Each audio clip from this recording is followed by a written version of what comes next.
Fishing's got a bit too serious these days, so we thought we'd lighten it up a little bit. Come out for a day's match with the man, Don Richie. Get it on with the Don! Come on! This is match of the day. We've got 4 hours, 2 hours on each side, so we'll toss a coin for who goes in which swim, and at half time we'll swap round. Am I allowed to substitute? I've got Bob Nudd waiting down the road. No chance. No chance. Right, nice and simple. Obviously, no casting in each other's swims. 2 rods each. You can do what you like. Should we get it on? We got to get it on. Best of luck. Let's have it. Let's toss the coin. Let's have a quick toss up. Right. Go on in, what do you reckon? You're cool. My call? Yeah. I'll go heads. No, I mean you're cool. My call? You're cool, man. I'm cool. Ah, I'm cool. Yeah. Right, your heads, yeah? Heads, Yeah. so what? Heads, you get the choice? Yeah. Right. Tails never fails. Oh, no. Where are you going first? There or there? Well, we got 2 or 4? Well, there. I'll go this side. You're going to go that side, Yeah. okay then, and I'll go that side. Cool. We left one swing in between. We're down here at Suffolk Water Park, and this is the match 8, match 1. What a place, match of the day.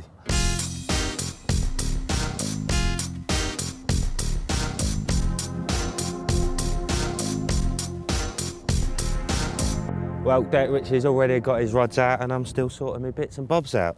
I did tie up 10 rigs in advance last night.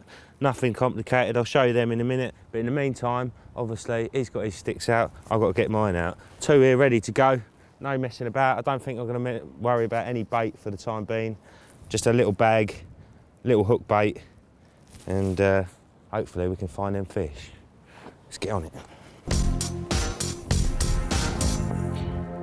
Good bit of depth, well, enough depth anyway. Apparently it's a bit shallower down the other end.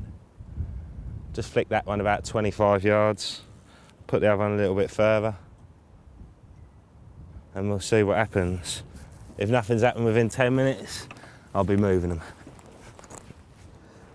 I've never ever been and fished a lake before in my life. Joe's up there in the other swim. I think he's in number 2 and I'm in number 4. Right, what I've done is I've just got 2 pineapple wangers on a pop-up, just like that. Right, I've got some bags. They've got pellet in them. I might switch it around, put a little bit of boilie in the bag as well. But here's one I prepared earlier. I made a few of them last night. Poor old Joe ain't got no PVA. Ha ha. I have, I've got tons of it. Right, here we go. Now, what I can think of, a lot of people who fish in these matches on here don't cast it out too far. If you have a look, it's round the probably 12, 14 metres. That's where they're going to be. So what we do is we plop this one in, just like that. That will do nicely. And now we've got to get it on with the Don.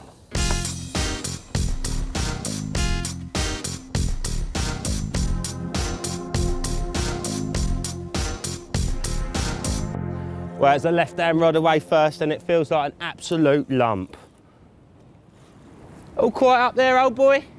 Yeah! Yeah! Fall off, fall off, fall off! It's in the net. There we go, that's what done the damage. 10mm cell and a little bit of white corn topped off there. Size 8 mixer, nice and light, nice and small. 1-0 to the Morgan Wanderers. Come on. It's just gone on 1-0 up. Boo! Can't have him going 1-0 up. Mind you, I sneaked what he was doing. He's on the cell. Get it in there. Even though he ain't got no PVA, it looks like he's got a few little bits and pieces down there. So we'll have to see. It's only just started. We're like 15 minutes in. Come on, the Don. He's got to get it on. Well, obviously this is a match lake there. I used to getting grub on a regular basis, and also if you get a bit of grub out there, obviously that tends to create a bit of competition for food. Get 1 or 2 fish feeding, that attracts the others, and hopefully you can get sort of multiple takes. I'm going to knock up a bit of mix. Got some of the mixed up pellets in there. Put some boiling water on them. Bit of salty chili fish. Stick mix. So the water, I've done it before. Talked about it before on Carp TV. It just helps to get everything working, you know, all the scents just kicking out there, and all the oils within the pellets as well. Obviously it warms that up, and that just means that they're going to spread out in the water that little bit better. Another thing I'm going to add into that is some liquidised bread, which I've done last night. Well, bread's obviously a brilliant bait, they love anyway, but also if you're catapulting out balls or spodding out little spods of it, then that just helps to sit in the water column, and if there are any fish passing through, it just helps to pull them down to the spot really. Bit of extra oil, bit of hemp seed oil, and again that'll soak into all the little bits and bobs, and that'll sink down to the bottom, and then little droplets of oil will just raise up off of that, and just like before, anything swimming over it is going to get pulled down. Well, that's the plan anyway. I'd say that's pretty much looking about there. I will just add some more water. The more liquid in there, the more scent that's going to disperse into the actual lake itself. Now all I've done is I've literally just walked this out about 25 yards, and I'm going to pick myself a marker on the horizon, that darker tree in the background there. I think a lot of the lake beds, much of a muchness up here, and what you find with these match venues is there's so many fish in here anyway, a lot of the lake bed just gets, well, ploughed to death really, so it's all lovely and clear. Right, cloud mix. What you got to do is you can use it as a stick and a bag mix, right? Or you can use it with particles and just mix up a right old slop. What I'm going to do is, if you fish on zigwigs and you're fishing up in the water, what you got to do is knock up a nice little mix to put a bit of colour into the water, all right? And what'll happen, this will just dissolve on the way down and just make a nice big cloud. What I've done is I've put a little drop of water in the bottom, all right? What you can do is put this into a spom, right?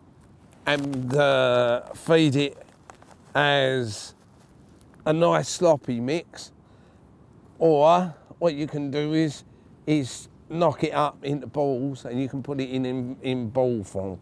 What you can do is, to give it added flavour, I've got a little bit of the old banoffee there. We'll put a little bit of that in there, and to complement that, you can use a nice little bit of coconut. And there's the old coconut, look. Put a bit of that in there, and oh my God, that looks like porridge. That's beautiful. If you can imagine that coming out of a spom, beauty of that old spom is that everything stays in there until it's the water. That is what I would use as my cloud mix, right? It just smells so divine with that banana. If this was Ponga Vision, right, you'd be going, oh, yum, yum, I want to eat that. That is fantastic. Look at all the little bits and pieces that are in there, little bits of hemp and whatever, just left floating about in the water. Just about to hit the half-time barrier. And it's poo. 1-0. 1-0 to Joey. Must admit, it's not looking very good out here, is it? No. I'm not very keen on having your swim, and I don't suppose you're particularly keen on having my swim. No. Should we move? I reckon that's a good idea. Right, we've got another old chunk of lake down there with no one in it. Yep, get it on. Sweet. Get it out.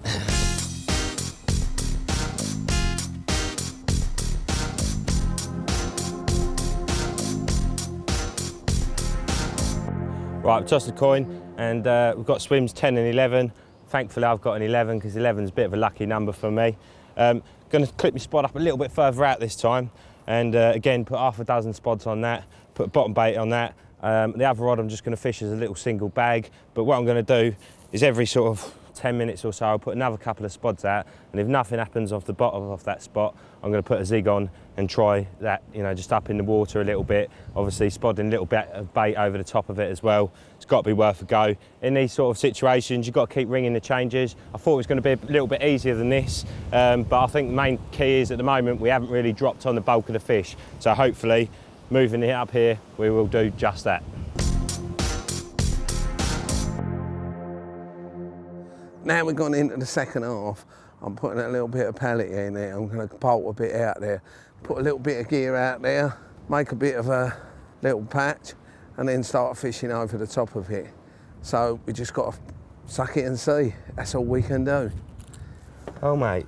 Well, that was a bit of relief, wasn't it? Well, it was. See that finally going? After we've been sitting here all this time. Don't lose it. Don't say that. Don't say that. Don't talk about losing it. Oh, as it happens, it ain't too bad. It's coming. All of £8. Yes, Yeah! 1-1. 1-1. How's that? 1-1. Don pulls one back. That's me. 1-1. Johnny's definitely in the basement. Now we've got to do is catch a couple more and whoop the little fella's ass. Well, I've just been spodding over a zig for the last sort of 20 minutes or so. I just decided to laugh that one off and reel it in and change it over. I was halfway through winding it in and the left-hand rodder's away. This one I just put 3 spods on top of it. Little bottom bait with a little stick.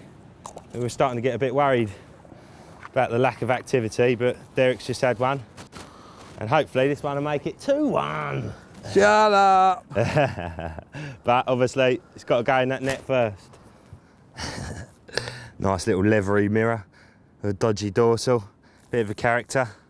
Cheers, mate. You might have won the match for me, but there's more time yet. Obviously in these situations, speed fishing, it pays to be prepared. So I've got rigs ready-made with baits on them, I've got bags made up, and I've also got rigs with the bag on ready to go and the tail rubber. So literally all I need to do is clip that on and it's out there ready to go. Just saves a lot of time messing about. So in between when you're not getting bites, you know, you can tie up a few bags, tie up a few rigs, just get everything ready. Go on then, number 3. Just literally same old hook baits. I'm using a 10mm cell topped off with various bits really. I've got some with little bits of pineapple pop-ups. What was I saying about that other rod? Oh. And off it goes, double take. Let's get this one in the net and pick that one up. It's all going off.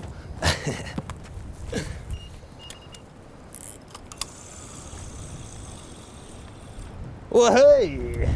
What are you saying, Derek? What am I saying? You're an arse. There we go, there's the biggest one of the 2. Nice little common. Very welcome indeed. The Don's getting a bashing and I don't think he likes it. Back you go, mate. Thanks for your visit. He's only got another one on. Down in there, ain't I? Look, isn't one just popped his head out? I'll have to go down there, mate. Go for it. I'll have to go for it. I'll have to run. You've got some catching up to do, so you're welcome to it, mate.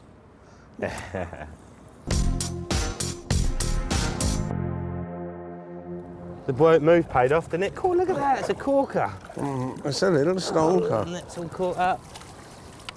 Proper little scaly one. That too. Where'd you have that one from? Down there. Oh yeah, the old Matchman's inside line. Yeah, that was Never the ignore one. the inside line. Come on. That's a little, really pretty little one, that one, mate. I left it a bit late and Joe bent the rules a little bit and let me come round here on this bank. But there you go. Hopefully, might be able to catch him up, I don't know. But he'll get a bite, I know he will. Won't you, Joe? Right, put a little fella back. Woohoo! See you later. Come on, let's be having ya. I thought it was all over. I thought it was all over, but it's too late. We need extra time. There we go. There we go. In we go. Well, hey, where the monkeys? Right, we got it out of the picture, and it's just jumped back in. Doesn't matter. It was only it went in the net. I unhooked it. It was definitely counted. 5-3. Put it there. 5-3.